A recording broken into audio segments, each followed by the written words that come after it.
મિત્રો, શું તમે જાણો છો કે ભારતનું કયું શહેર ભારતનું માન્ચેસ્ટર હતું, અથવા તો કયા ઉદ્યોગને આધુનિક ઉદ્યોગની કરોડરજ્જુ કહેવામાં આવે છે? તો આવા જ પ્રશ્નોમાં વિદ્યાર્થીઓ ઘણી બધી ભૂલો કરતા હોઈએ છીએ, તો જેનું આજે આપણે સોલ્યુશન લાવ્યા છીએ. નમસ્કાર, હું છું નીતિન સર. આપ તમામનું શ્યમ એકેડમીમાં હાર્દિક સ્વાગત કરું છું. તો મિત્રો, આજે આપણે પ્રકરણ 11 ઉદ્યોગો, સામાજિક વિજ્ઞાનનું પ્રકરણ 11 ઉદ્યોગો જોવાના છીએ. તો બુક અને પેન લઈ લેજો, જેથી કરીને જ્ઞાન સાધના અને NMS પરીક્ષામાં તમારો આ પ્રકરણમાંથી એક પણ માર્ક કપાય નહીં. તો વધુ સમય ન બગાડતા શરૂ કરીએ આજનો આપણે વિડીયો. પ્રથમ પ્રશ્ન, ઉદ્યોગ શબ્દનો સામાન્ય અર્થ શું થાય છે? તો ઉદ્યોગ શબ્દનો સામાન્ય અર્થ થાય છે કે કાર્ય કે શ્રમ બાદનું મળતું ફળ. આપણે કોઈ પણ કાર્ય કર્યું કે શ્રમ કર્યું, ત્યારબાદ આપણને એનો જે ફળ મળે તે આ જે ઉદ્યોગનો સામાન્ય અર્થ થશે. એટલે ઓપ્શન અહીં બી સાચો પડે. નેક્સ્ટ, કયા ઉદ્યોગને આધુનિક ઉદ્યોગનો કરોડરજ્જુ ગણવામાં આવે છે? તો લોખંડ અને પોલાદનો ઉદ્યોગ. લોખંડ અને પોલાદનો જે ઉદ્યોગ જે છે એ આધુનિક ઉદ્યોગની કરોડરજ્જુ સમાન છે. આપણે કોઈ પણ ક્ષેત્ર હોય ત્યાં આપણને લોખંડ અને પોલાદની જરૂર પડે, તેના કારણે આ કરોડરજ્જુ સમાન બની ગયો છે. ઓપ્શન બી સાચો પડે. હવે આ વસ્તુ જોજો, સુતરાઉ કાપડ અને ખાંડ ઉદ્યોગ કયા પ્રકારના ઉદ્યોગ છે? તો સુતરાઉ કાપડ, હમણાં જ મેં તમને કીધું કે સુતરાઉ કાપડ બનાવવા મને કપાસની જરૂર પડે, અને ખાંડ બનાવવા મને શેરડીની જરૂર પડે. શેરડીમાંથી ખાંડ બને, શેરડીમાંથી ગોળ બને. તો આ કેવું થશે? આ કૃષિ આધારિત ઉદ્યોગ થશે. એટલે અહીં ઓપ્શન બી સાચો પડે. ત્યારબાદ આ પ્રશ્નમાં ધ્યાન દેજો, માછલીના તેલનું ઉત્પાદન કયા પ્રકારના ઉદ્યોગમાં આવે છે? તો માછલી આપણને સમુદ્રમાંથી મળે, તો આ સમુદ્રમાંથી આપણને મળશે, તો આ સમુદ્ર આધારિત ઉદ્યોગનો એક પ્રકાર થશે. એટલે અહીં ઓપ્શન બી સાચો પડે. આ પ્રશ્ન જોજો, કાગળ, ફર્નિચર અને ઔષધિઓ કયા ઉદ્યોગની પેદાશ છે? તો કાગળ બનાવવા આપણને વૃક્ષ જોઈએ. કાગળ જે છે વૃક્ષના ચૂરામાંથી બને. ફર્નિચર બનાવવા પણ આપણને લાકડાની જરૂર મળે, જે લાકડો જે છે એ વૃક્ષમાંથી મળે. ઔષધિઓ તો અમે આપણને જંગલમાંથી જ મળે. તો આ કેવા છે? આ વન કે જંગલ પ્રકારનું, વન કે જંગલ આધારિત ઉદ્યોગ છે. એટલે અહીં આપણે ઓપ્શન સી સાચું પડે. ત્યારબાદ, કદના આધારે ઉદ્યોગોના બે ભાગ પડે છે. ક્યાં? તો કદના આધારે મુખ્ય બે ભાગ પડે. પેલું નાના કદના ઉદ્યોગો અને બીજું મોટા કદના ઉદ્યોગો. એટલે અહીં આપણે કદના આધારે ઓપ્શન એ સાચો પડે. ત્યારબાદ આ વસ્તુ જોજો, આ ખૂબ આઈએમપી થશે. હસ્તકલા અને ટોપી બનાવવાની એ કયા પ્રકારનો ઉદ્યોગ છે? તો હસ્તકલા અને ટોપલી જે આપણે બનાવીએ છીએ, જે ટોપલી બને, એ કુટીર અથવા તો ગૃહ પ્રકારનો ઉદ્યોગ થશે. કારણ કે આપણે ઘરમાં બેઠીને, તમે એક રૂમમાં બેઠીને પણ આપણે બનાવી શકીએ. એટલે આને આપણે કુટીર અથવા તો ગૃહ આધારિત ઉદ્યોગ કહીશું. એટલે અહીં ઓપ્શન બી સાચો પડે. નેક્સ્ટ જોઈએ. હવે જો આ પણ આપણું આઈએમપી થશે. આ પણ સમજજો કે આવી રીતના પણ પ્રશ્ન પૂછાઈ શકે. ઓટોમોબાઈલ અને ભારે મશીનરીનું ઉત્પાદન કયા ઉદ્યોગોમાં થાય છે? તો જે ઓટોમોબાઈલ અને ભારે મશીનરીઝ છે એ કેવા થશે? તો એ નાની જગ્યામાં ન થાય, એ ખૂબ મોટા સ્તર ઉપર થાય. નાના સ્તર ઉપર ન થાય. હું એક બે મોટર ન કરું, મારે કરવી હોય તો જાજી બધી કરવી પડે, તો નફો મળે. તો આ કેવી થશે? આ મોટા ઉદ્યોગનો એક ઉદાહરણ થશે. એટલે અહીં આપણે ઓપ્શન બી સાચું પડે. હા, આ પણ આપણા માટે ખૂબ ઇમ્પોર્ટન્ટ થશે. આની બાજુમાં તો આઈએમપી લખી નાખજો અને સ્ટાર પણ કરી નાખજો. જે ઉદ્યોગોની માલિકી અને સંચાલન કોઈ એક વ્યક્તિ કે વ્યક્તિના સમૂહ દ્વારા થાય, તેને શું કહેવામાં આવે છે? હવે કોઈ પણ એક વ્યક્તિ કરતું હોય અથવા તો કોઈ એક વ્યક્તિઓનો સમૂહ કરતો હોય, તો એ કયા પ્રકારનો ઉદ્યોગ થશે? એક ખાનગી પ્રકારનો ઉદ્યોગ થશે. એ ખાનગી પ્રકારનો ઉદ્યોગ થશે. એટલે ઓપ્શન અહીંયા બી સાચો પડે. પછી જાહેર ક્ષેત્રનો તો સરકારી ઉદ્યોગ, જેમાં સરકાર જે છે એ કામ આવતી હોય અથવા તો કામ કરતી હોય. એના પછી સહકારી, તો સહકારી એટલે કે સહકારથી થતી હોય. સહકારી એટલે સહકારથી થતી હોય. કોઈ ગામ કે કોઈ વ્યક્તિ કે કોઈ સમૂહ ભેગા મળી અને કોઈ પણ ઉદ્યોગ સ્થાપી શકે. અને સંયુક્તમાં સરકાર વત્તા ખાનગી બંને ભેગા મળે એટલે આપણો ઉદ્યોગ બને. હવે એના પછીનો પ્રશ્ન, હિન્દુસ્તાન એરોનોટિક્સ લિમિટેડ HAL એ કયા ક્ષેત્રનો ઉદ્યોગ છે? તો HAL છે ને હાલ ફિલહાલના સમયમાં અને પહેલાથી એ ભારત સરકારના વેપન્સ માટે એટલે કે આપણી આર્મી માટે, એરફોર્સ માટે એના માટે કામ કરી રહી છે. તો એ કેવી થશે? સરકારી અથવા તો જાહેર ક્ષેત્રનો ઉદ્યોગ થશે. એટલે ઓપ્શન અહીં બી સાચો પડે.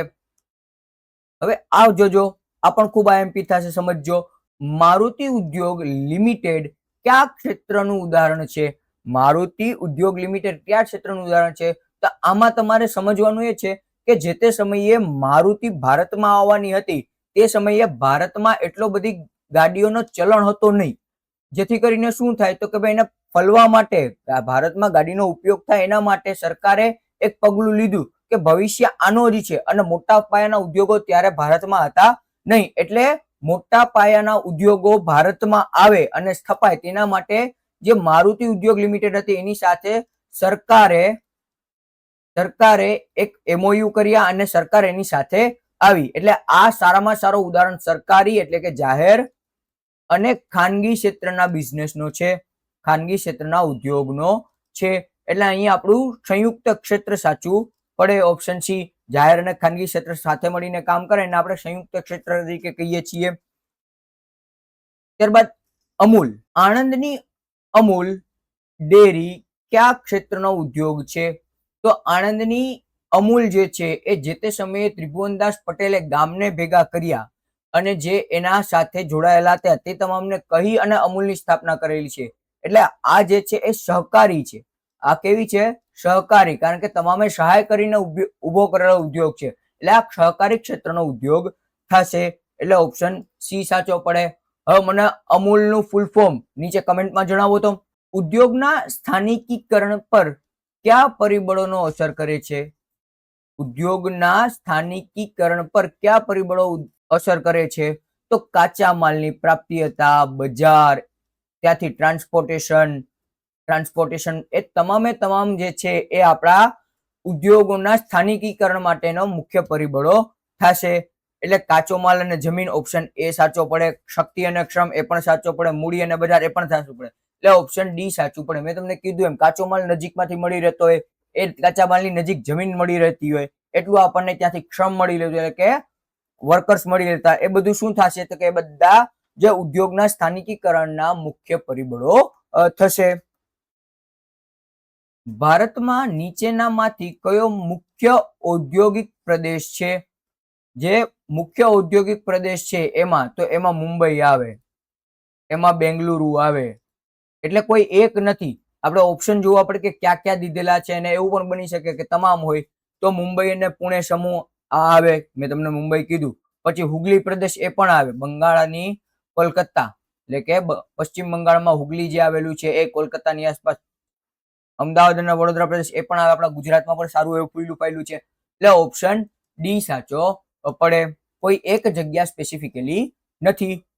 ત્યારબાદ લોખંડ પોલાદ બનાવવા માટે કયા કાચા માલની જરૂર પડે?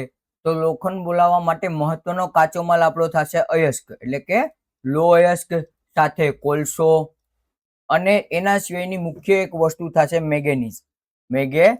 આ તમામ વસ્તુ શું થશે? કાચા માલની આપણી બનાવવા માટે, લોખંડ પોલાદ બનાવવા માટે કાચો માલ મહત્વનો થશે. એટલે ઓપ્શન અહીં લો અયસ્ક સાચું, કોલસો અને ચુનાપથ્થર સાચું, મેંગેનીઝ સાચું. એટલે આપેલ તમામ ઓપ્શન ડી સાચો પડે. 1947 પહેલા ભારતમાં લોખંડ પોલાદનું એકમાત્ર કારખાનું કયું હતું? તો 47 પહેલા એટલે કે આઝાદી પહેલા જે ટિસ્કો હતું, ટિસ્કો એ એકમાત્ર લોખંડ પોલાદનું કારખાનું હતું. એટલે અહીંયા આપણે ઓપ્શનમાં બી સાચું પડે. હવે ટિસ્કોનું તમારે ફૂલ ફોર્મ જોવું પડે. તો ટિસ્કોનું ફૂલ ફોર્મ શું થશે? Tata iron and steel company, આવી રીતનું નામ મૂકેલું છે, Tata iron and steel company. ત્યારબાદ જમશેદપુર સાકચી કઈ બે નદીઓના સંગમ નજીક આવેલું છે? તો સાકચી જે છે હાલનું જમશેદપુર એ સુવર્ણ રેખા અને ખરકઈ આ બંને નદીઓના સંગમ નજીક આવેલું છે, એટલે ઓપ્શન બી સાચો પડે. અમેરિકાનો કયું શહેર લોખંડ પોલાદના ઉદ્યોગ માટે વિશ્વવિખ્યાત છે? તો લોખંડ પોલાદના ઉદ્યોગ માટે વિશ્વવિખ્યાત છે પીટર્સબર્ગ. પીટર્સબર્ગ જે શહેર છે ને એ વિશ્વવિખ્યાત છે, એટલે અહીંયા ઓપ્શન બી સાચો પડે. એના પછી ભારતમાં આધુનિક સુતરાઉ કાપડની પહેલી મિલ ક્યારે સ્થપાઈ હતી? તો જે ભારતમાં આધુનિક સુતરાઉ કાપડની મિલ પહેલી 1854 મુંબઈમાં સ્થપાઈ હતી. 1854 મુંબઈમાં સ્થપાઈ હતી, એટલે ઓપ્શન બી સાચું પડે. એના પછી કયા શહેરને ભારતનું માન્ચેસ્ટર કહેવામાં આવતું હતું? તો અમદાવાદ જે છે, આપણું અમદાવાદ જે છે એ ભારતનું માન્ચેસ્ટર હતું, એટલે ઓપ્શન બી સાચું પડે. જાપાનનું કયું શહેર કાપડ ઉદ્યોગ માટે માન્ચેસ્ટર તરીકે જાણીતું છે? તો ઓસાકા શહેર જે છે એ જાપાનનું માન્ચેસ્ટર તરીકે ઓળખાય છે. ચલો ત્યારબાદ આઈટી ઉદ્યોગની મુખ્ય ધરી કયા બે સ્થળો છે? તો આઈટી ની ધરી એટલે કે આઈટી ખૂબ ત્યાંથી જ ચાલે છે બે જગ્યા, એક તો આપણું બેંગલુરુ અને બીજું થશે સિલિકોન વેલી. નામ તમે યાદ રાખજો, સિલિકોન વેલી. હવે સિલિકોન વેલી કોને કહેવાય? તો સિલિકોન વેલી જે છે ને કેલિફોર્નિયાને કહેવાય. કેને કહેવાશે? કેલિફોર્નિયા. એટલે આ વસ્તુ એમાં સિલિકોન વેલી તરીકે યાદ રાખજો. એટલે અહીં ઓપ્શન એ સાચું પડે, બેંગલુરુ અને સિલિકોન વેલી. માહિતી ટેકનોલોજી એટલે કે આઈટી ઇન્ફોર્મેશન ટેકનોલોજીનો ઉદ્યોગ શાના પર આધારિત છે? તો આઈટી ઉદ્યોગ છે ને એ ડેટા, આપણા જે ડેટા હોય છે ને સંગ્રહ કરવાનો, એના ઉપર પ્રક્રિયા કરવાનો, એને વિતરણ કરવાનું, એના ઉપર કામગીરી કરે છે, એટલે ઓપ્શન બી સાચો પડે. માહિતીના સંગ્રહ, પ્રક્રિયા અને વિતરણ પર કામ કરે છે. સ્ટીલને શા માટે આધુનિક ઉદ્યોગની કરોડરજ્જુ કહેવામાં આવે છે? તો મેં તમને હાલમાં જ કીધું કે હાલમાં કોઈ એવી ઇન્ડસ્ટ્રી નથી કે જેમાં સ્ટીલનો એટલે કે લોખંડ અને પોલાદનો ઉપયોગ ન થતો હોય. નાનેથી લઈને મોટી તમે ફેક્ટરી જોઈ લો, એમાં લોખંડ પોલાદથી જ બનેલી મશીનરીઝનો ઉપયોગ થયો હશે, જેના કારણે એટલે તે ખૂબ મોંઘું છે. એના લગભગ તમામ સાધનો અને યંત્રો સ્ટીલના બનેલા હોય છે, એટલે ઓપ્શન બી સાચો પડે. નેક્સ્ટ, પીટર્સબર્ગમાં કઈ નદીઓ દ્વારા જળમાર્ગની સુવિધા મળે છે? પીટર્સબર્ગ છે ને એમાં બે નદીઓ છે, એના જળમાર્ગને કારણે સુવિધા મળે છે. પેલી નદી એમાંની કઈ છે? મોનોગહેલા. નામ યાદ રાખજો, થોડાક અજીબ છે. મોનોગહેલા, આ મેં ગ લખ્યો છે, મોનોગહેલા, અને બીજું એલેગ્ની. મોનોગહેલા અને એલેગ્ની, એટલે ઓપ્શન એ સાચો પડશે. હવે મુંબઈમાં કાપડ ઉદ્યોગ ઝડપથી કેમ વિકસ્યો? તો તેના જાજા બધી કારણ છે. ત્યાં મૂળ તો કાચો માલ મળી રહે છે અને એક્સપોર્ટ પણ થઈ શકે, એટલે બંદર પણ બાજુમાં છે, એટલે આવી બધી ઘણી બધી સુવિધાઓ મળે છે, એટલે આપણે ઓપ્શન ઉપરથી નક્કી કરવું પડે. તો પેલું ગરમ અને ભેજવાળી આબોહવા, તો સાચું છે, ત્યાં ગરમ અને ભેજવાળી હવા છે. બંદરની સુવિધા એ પણ આપણું અહીંયા સાચું છે, ત્યાં બાજુમાંથી બંદર મળી છે. કાચા માલની ઉપલબ્ધતા, કાચો માલ પણ સારી રીતે મળી જાય છે, એટલે ઓપ્શન ડી સાચો પડે. ઓસાકાના કાપડ ઉદ્યોગ માટે કઈ નદી પાણી પૂરું પાડે છે? તો ઓસાકાના કાપડ ઉદ્યોગ માટે યોડો નદી જે છે એ પાણી પૂરું પાડે છે, એટલે ઓપ્શન બી સાચું પડે. હવે સિલિકોન વેલી કઈ પર્વતમાળાઓની નજીક આવેલી છે? તો સિલિકોન વેલી એ રોકીસ પર્વતમાળાઓની નજીક આવેલી છે. કઈ? રોકીસ પર્વતમાળાઓની નજીક આવેલી છે, એટલે ઓપ્શન બી સાચો પડે.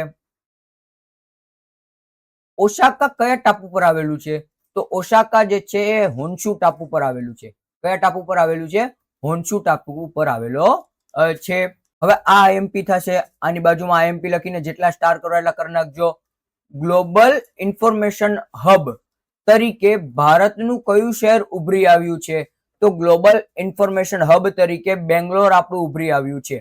એને આપણે કહી શકીએ કે ભારતની સિલિકોન વેલી છે, એ ભારતની સિલિકોન વેલી છે. એનું કારણ તો કે સિલિકોન વેલી કેલિફોર્નિયાની જેવી રીતના છે એવી જ રીતનો માહોલ બેંગલુરુમાં મળે છે, એટલે આઈટી હબ તરીકે ઉભરી આવ્યું છે. એટલે ઓપ્શન બી સાચો પડે. યાદ રાખજો, બેંગલુરુ થશે. ત્યારબાદ ઉદ્યોગમાં થતું રોકાણ અને રોજગારીના આધારે તેનું વર્ગીકરણ શામાં થાય છે? તો ઉદ્યોગોમાં જે રોકાણ થાય છે, જે રોજગાર થાય છે, તેનું વર્ગીકરણ એના કદના આધારે થાય. એ નાનું હોય તો ઓછી રોજગારી આપે, ઓછું રોકાણ હોય. મોટું હોય તો મોટી રોજગારી આપે, મોટું રોકાણ હોય. એટલે ઓપ્શન બી સાચો પડે. કાચો માલ એકઠો કરવો અને તેનું સ્વરૂપ બદલવું એ કઈ પ્રવૃત્તિ છે? કાચો માલ આપણે જે એકઠો કરીએ છીએ એનું સ્વરૂપ બદલી નાખીએ છીએ એ ઔદ્યોગિક પ્રવૃત્તિ છે. કેવી છે? તો કે એ ઔદ્યોગિક પ્રવૃત્તિ છે. એટલે ઓપ્શન બી સાચું પડે. Next, Tata iron and steel company એટલે કે ટિસ્કો ની સ્થાપના ક્યારે થઈ હતી? તો ટિસ્કો ની સ્થાપના આઝાદીના 40 વર્ષ પહેલા, એવી રીતના યાદ રાખજો, આઝાદીના 40 વર્ષ પહેલા 1907 માં થઈ હતી. એટલે અહીં ઓપ્શન બી સાચો પડે. ત્યારબાદ નીચેનામાંથી કઈ જોડ ખોટી છે? ખોટી જોડ આપણને પસંદ કરવાની છે. જોઈએ શું કીધું. અધાતુમય ખનિજ ચૂનાનો પથ્થર સાચું. અધાતુ જે છે ચૂનાનો પથ્થર અધાતુ છે. કૃષિ આધારિત ઉદ્યોગ ડેરી એ પણ સાચું છે. ત્યાર પછી ખાનગી ક્ષેત્ર શેલ ના, એ ખોટું છે. કારણ કે શેલ જે છે ને એ જાહેર ક્ષેત્રની ઉદ્યોગ છે. એ જાહેર ક્ષેત્રનો ઉદ્યોગ છે. અને સંયુક્ત ક્ષેત્રનો ઉદ્યોગ માધુરી. એટલે ઓપ્શન સી અહીં મારો સાચો પડે. ચલો ત્યારબાદ બેંગલુરુ અને કેલિફોર્નિયા વચ્ચે કઈ સમાનતા છે? તો આપણે જોઈ ગયા એમ એની આબોહવા ઓલમોસ્ટ બધું સેમ છે, પણ મૂળ સમાનતા એની તો કે ભાઈ બંને આઈટી હબ છે. કેલિફોર્નિયા જેવી રીતના આઈટી હબ છે એવી રીતના આપણું ભારતનું આઈટી હબ કયું છે? બેંગલુરુ છે. એટલે ઓપ્શન બી સાચું પડે. ત્યારબાદ વુડ કયા ઉદ્યોગ માટે કાચો માલ પૂરો પાડે છે? તો વુડ કયા ઉદ્યોગ માટે? વુડ એટલે લાકડું. ન ખબર હોય તો લખી નાખો લાકડું. અને એનું સ્પેલિંગ ખાસ લખજો, કારણ કે આપણને અંગ્રેજી પૂછાય છે, ભૂલતા નહીં. એટલે વુડ નો ઉદ્યોગ જે છે એ કાગળ માટે અને ફર્નિચર માટે, એટલે કે વન આધારિત ઉદ્યોગ થશે. એટલે ઓપ્શન કાપડ નહીં, કાગળ. હા, ઓપ્શન બી સાચું પડે. એટલે કે કાગળ એટલે કાગળનો પ્રોડ્યુશન થાય છે, એટલે વન આધારિત ઉદ્યોગ થશે. નીચેનામાંથી સ્ટીલ બનાવવા માટે શું ઉમેરવામાં આવે છે જેથી તે કાટ પ્રતિરોધક બને છે? આ પ્રશ્ન આઈએમપી થશે. લખજો બાજુમાં આઈએમપી, કે તમને પૂછી લેશે. તો ક્રોમિયમ જોઈએ, એનાથી પણ કાટ ન લાગે. એલ્યુમિનિયમ નો પણ એમાં મિશ્રણ થાય છે. નિકલ. એટલે ઓપ્શન ડી સાચું પડે. એ તમામે તમામ અહીંયા આપણો જવાબ બનશે. આઈએમપી પ્રશ્ન છે એટલે લખી નાખજો. ચલો ત્યારબાદ નીચેનામાંથી કયો કારણ જમશેદપુરના વિકાસનું મુખ્ય કારણ હતું? તો નીચેનામાંથી કીધું છે એટલે આપણે ઓપ્શન જોવા પડે. જાજા બધી કારણો હતા. તો કાચા માલની નીટકતા, સાચી વાત છે. ત્યાં કાચો માલ એકદમ ઇઝીલી મળી જતો. જે લો એસ્ક જોતી હતી એ સારી રીતે મળી જતી હતી. રેલવે પણ ત્યાં હતી અને નદી પણ ત્યાં આપણે જોયું હતું, સંગમ સ્થાને હતું એટલે નદી પણ ત્યાં હતી. એટલે ઓપ્શન ડી અહીંયા સાચું પડે. અમદાવાદમાં સુતરાઉ કાપડની પહેલી મિલ ક્યારે શરૂ થઈ હતી? તો અમદાવાદમાં સુતરાઉ કાપડની પહેલી મિલ 1861. અહીંયા મિલની વાત કરી છે, ઔદ્યોગિક એકમની કે ફેક્ટરીની વાત કરી નથી. જે વસ્તુ તમારે ધ્યાને રાખવાની છે. એટલે અહીં ઓપ્શન આપણો બી સાચો પડે. 1861. ચલો ત્યારબાદનો પ્રશ્ન, ઓસાકામાં કાપડ ઉદ્યોગ માટે કયો કાચો માલ આયાત કરવો પડતો હતો? તો ઓસાકામાં જે કાપડ ઉદ્યોગ સ્થપાયો હતો ત્યાં કાપડ ઉદ્યોગ માટેનો જે હાર્દ સામાન હોય, કપાસ જે છે એ આયાત કરવામાં આવતો હતો. ક્યાંથી? તો એ તમને યાદ રાખવું પડે. ભારતથી, પછી ચીનથી, પછી અમેરિકાથી. એવા અલગ અલગ દેશો આયાત કરવો પડતો. એટલે ઓપ્શન એ સાચો પડે. તેના પછી બેંગલુરુની આબોહવા કેવી છે? તો બેંગલુરુની જે આબોહવા છે ને આખું વર્ષ સમાન રહે છે. આખું વર્ષ કેવી રહે છે? આખું વર્ષ સમાન રહે છે, જેથી કરીને એ આઈટી ઇન્ડસ્ટ્રી માટે ખૂબ સારું છે એટલે ઓપ્શન સી સાચું પડે. નેક્સ્ટ, લોખંડ પીગળાવવાની ભઠ્ઠીને શું કહેવામાં આવે છે? તો લોખંડ પીગળાવવાની ભઠ્ઠીને ધમણ ભઠ્ઠી આપણે કહેશું ગુજરાતીમાં, અને અંગ્રેજીમાં જો તમને પૂછે તો એ થશે બ્લાસ્ટ ફર્નેસ. બ્લાસ્ટ ફર્નેસ એટલે જે આપણે ભઠ્ઠી ચાલતી હોય ને, હવા દેતી હોય ને, એને ધમણ ભઠ્ઠી અથવા તો બ્લાસ્ટ ફર્નેસ. ઓપ્શન બી સાચું પડે. ત્યારબાદ નીચેનામાંથી કયો ઉદ્યોગ માહિતીના પ્રસારણ સાથે જોડાયેલો છે? હવે એવું પૂછ્યું છે જે પ્રસારણ સાથે જોડાયેલું છે માહિતીના, તો એ આપણા આઈટી આવે. આઈટી, ઇન્ફોર્મેશન ટેકનોલોજી અહીંયા ઉદ્યોગ આવે એટલે ઓપ્શન બી સાચું પડે. એના પછી નીચેનામાંથી ભારતના આઈટી ક્ષેત્રોમાં કોનો સમાવેશ થાય છે? તો ભારતમાં જાજા બધી છે એટલે આપણે નીચેના કીધું છે, આપણે જોઈએ શું કીધું. ગુડગાંવ અને પુણે એ આઈટી છે. તિરુવનંતપુરમ અને કોચીન એ પણ આઈટી હબ છે. ચંદીગઢ અને હૈદરાબાદ ત્યાં પણ આઈટી નું કામગીરી થાય છે એટલે ઓપ્શન ડી સાચું પડે. તો મિત્રો આ હતા ઉદ્યોગ પ્રકરણના મોસ્ટ આઈએમપી પ્રશ્નો. હવે તમારે મને આજના સવાલનો નીચે કમેન્ટ બોક્સમાં જણાવવાનો છે, જેનો હું સાચો હોય છે તેને પિન કમેન્ટ કરવાનો છું. તો પ્રશ્ન છે, સ્ટીલને કાટ પ્રતિરોધક બનાવવા માટે તેમાં શું ઉમેરવામાં આવે છે? જે વ્યક્તિ મને સાચો જવાબ મને આપશે તેને હું પિન કમેન્ટ કરવાનો છું. તો જો આ વિડીયો તમને ઉપયોગી લાગ્યો હોય તો લાઈક કરી મિત્રો સાથે શેર કરજો અને શિવમ એકેડમીને સબસ્ક્રાઇબ કરવાનું ભૂલતા નહીં. તો મળીએ નવા વિડીયોમાં, ત્યાં સુધી મને રજા આપો. અસ્તુ. જય હિન્દ, જય ભારત, જય જય ગરવી ગુજરાત.